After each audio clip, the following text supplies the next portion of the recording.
1945 সালের 5 ডিসেম্বর ফ্লোরিডার naval air station থেকে 5টি যুদ্ধবিমান একটি রুটিন ট্রেনিং মিশনে আকাশে ওড়ে।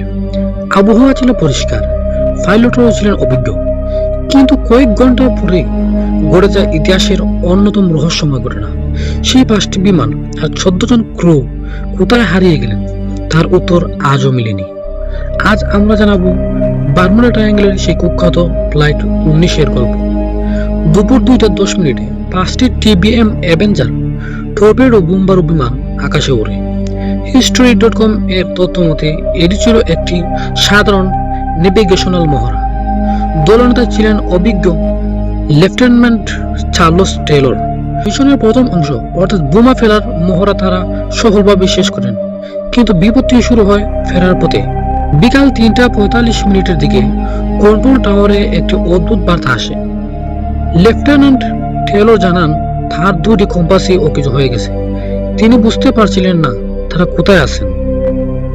স্মিথসোনিয়ান ম্যাগাজিনের রিপোর্ট অনুযায়ী টেলর ভুল করে মনে করছিলেন তারা ফ্লোরিডা কিসের উপর দিয়ে উড়ছেন, কিন্তু আসলে তারা ছিলেন বাহামা দ্বীপপুঞ্জের অনেক ভিতরে।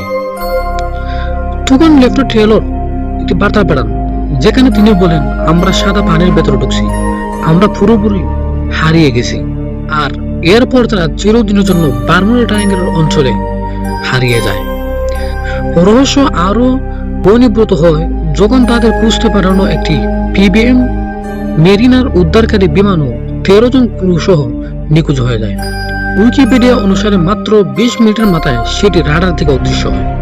কোনো ধ্বংসাবশেষ বা তেলের চিহ্ন পর্যন্ত পাওয়া যায়নি। মাত্র কয়েক ঘন্টার ব্যবধানে 6টি বিমান এবং 27 জন মানুষ যেন কোনো জাদু বলে হাওয়ায় মিলিয়ে গেল।